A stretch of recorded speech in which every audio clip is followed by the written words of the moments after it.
Welcome to Kali twisted stories part 61। जय माँ काली, जय माँ तारा, आप सबका भला हो। प्रयागराज का झूसी का पुल हादसों का नया शिकार बन गया था। मतलब वहाँ रोज नित नए कहीं ना कहीं कुछ न कुछ हादसे होने लगे थे। लोग कहते कि एक लड़की जो कि कॉलेज में पढ़ती थी, वो रात के करीब 2 से 3 बजे के बीच में या 2 से 4 बजे के बीच में उसी झूसे के पुल पर लोगों से लिफ्ट मांगती, और जिनसे जो भी उन्हें लिफ्ट दिया करता था उसको वो अंत में पता नहीं कैसे वो किसी भयानक हादसे का शिकार हो जाया करता था। ऐसा कई दिनों से हो रहा था। पुलिस भी हैरान परेशान थी।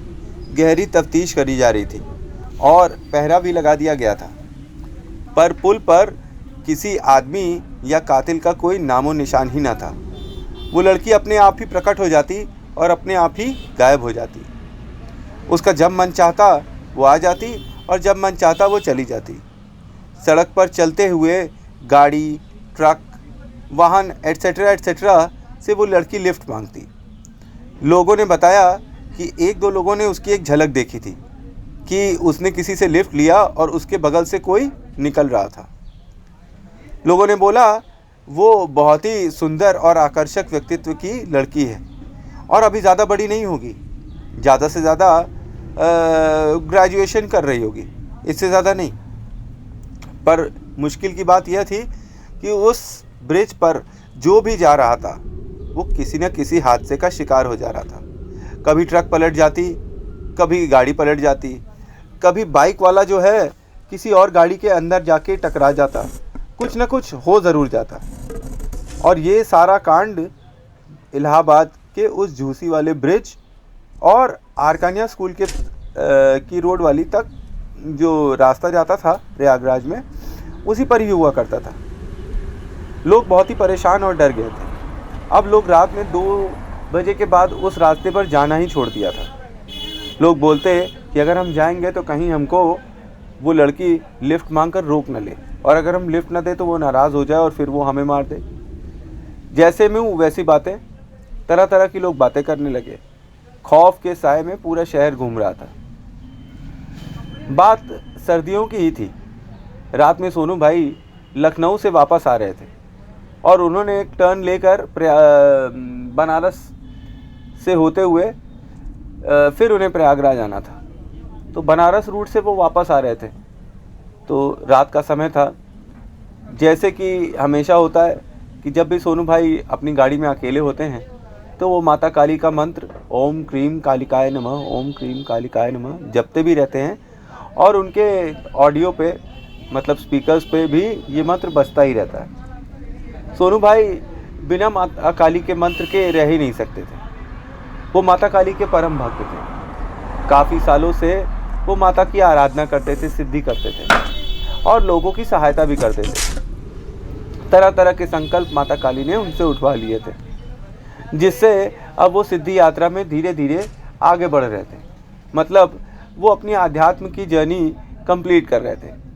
पर इसके अतिरिक्त वो एक बिजनेसमैन भी थे और बिजनेस के सिलसिले में वे लखनऊ गए हुए थे। लखनऊ से बनारस और फिर बनारस से उन्हें प्रयागराज आना था। इसी प्रकरण में एक रात, हाँ शनिवार की रात थी वो, शनिवार की रात सोनू भाई अपनी गाड़ी में यही ओम क्रीम कालिकाय नमः गाना बजाते हुए, मंत्र का उच्चारण करते हुए बनारस से इलाहाबाद की साइड आ रहे थे। अब जैसे ही झूसी का पुल आने वाला था तभी उन्होंने देखा कि रास्ते में एक लड़की हाथ दिखा रही थी, जैसे उस बच्ची को लिफ्ट चाहिए था। तो सोनू भाई ने कहा, अरे इतनी रात है और ये लड़की यहाँ पे कैसे? पता नहीं किस वजह से ये यहाँ पर आ गई, कहीं इसके साथ कुछ गलत ना हो रहा हो। उन्होंने धीरे से जाके गाड़ी उस बच्ची के पास रोकी और शीशा नीचे करके कहा, गाड़ी बंद करके, कि बोलो बेटा क्या बात है? बच्ची ने बोला, अंकल मुझे आप इलाहाबाद तक छोड़ देंगे, शहर तक? मेरी बस यहाँ पे ख़राब हो गई थी और फिर बस वाला मुझे यहीं छोड़कर चला गया, तो मुझे कुछ और समझ में नहीं आया। मैं बड़ी देर से पैदल चल रही हूँ और अब यहाँ तक पहुँची हूँ। प्लीज़ आप मुझे इलाहाबाद तक छोड़ दीजिए। सोनू भाई ने देखा लड़की छोटी ज़रूर थी, पर उसने हाफ पैंट पहना हुआ था जिसके उसका अंग प्रदर्शन ज़्यादा हो रहा था। फिर भी सोनू भाई ने कुछ सोचे बगैर बोला, बेटा आप पीछे बैठ जाओ, ठीक है, और अपने पापा को कॉल कर दो कि मैं फ़लानी गाड़ी और फ़लानी नंबर में इस आदमी के साथ हूँ, ताकि उनको तकलीफ़ ना हो। तो वो बोली, अंकल मेरे पास फ़ोन नहीं है, मेरा फ़ोन मेरे कॉलेज में ही छूट गया है, तो क्या आपका फ़ोन होगा? मैं आप ही के फ़ोन से कर देती हूँ। तो सोनू भाई बोले, अच्छा ठीक है, कर दो। सोनू भाई के फ़ोन से लड़की ने अपने पापा को कॉल किया। हेलो पापा, मैं शालिनी बोल रही हूँ। पापा, यहाँ एक भैया है, सोनू भैया, मैं उनके साथ घर आ रही हूँ। हाँ, आप परेशान ना होइए, ये मुझे देखने में बहुत ही सज्जन लगते हैं। तो सोनू भाई ने मुस्कुरा दिया और अपना फ़ोन वापस ले लिया। लड़की ने अपना नंबर उसमें डायल कर दिया था और उसके बाद लड़की आराम से पीछे बैठ गई। सोनू भाई अपनी गाड़ी से जैसे ही झूसी के पुल पर पहुँचे तो उन्होंने सोचा चलो इस बच्ची से कुछ बात कर लिया जाए। उन्होंने बोला, बेटा आप कहाँ पढ़ते हो? वो बोली, भैया मैं इलाहाबाद यूनिवर्सिटी में पढ़ती हूँ। अच्छा, कौन सा ईयर बेटा? कहा अभी सेकेंड ईयर में ही हूँ। अच्छा, तो आगे चलते चलते सोनू भाई ने प्रश्न किया, बेटा आप कहाँ रहते हो? कहा अरे यही डाट के पुल जो है ना, कोटा पारचा वाला, वही उसी पुल के पास ही मेरा घर है। तो अच्छा बेटा, तो आप इधर कैसे बेटा? तो कहा अंकल भैया मैं गई हुई थी अपनी बाहर सहेली के यहाँ, और सहेली के यहाँ से वापस आ रही थी, तो वापसी में मेरी बस ख़राब हो गई, फिर मैं पैदल चलने लगी, चलते मैं यहाँ तक पहुँची जहाँ आप मुझे मिल गए। तो कहा अच्छा बेटा। तो करते करते रास्ता ख़त्म हो गया, अब डाट का पुल भी आ गया। सोनू भाई ने बोला, बेटा मैं कहाँ छोड़ तुमको? कहा बस आप मुझे यहीं छोड़ दीजिए, आप बहुत भले हैं, आपने मुझसे कोई भी गंदी बात नहीं करी, क्या मैं आपको अट्रैक्टिव नहीं लगी? सोनू भाई ने पीछे मुस्कुरा कर कहा, बेटा आप मेरी बेटी के समान हो, मेरी बेटी का नाम साइशा है, वो बिल्कुल आपकी जैसी है। तो ऐसी नेगेटिव थिंकिंग आप क्यों सोचती हो बच्चे? मैं आपको आपके घर तक छोड़ देता हूँ। यह कहकर सोनू भाई अपनी गाड़ी से उतर गए और लड़की को पास ही एक घर में, जिसका किवाड़ जो है नीले रंग का था, उन्होंने ध्यान से देखा अंधेरे में।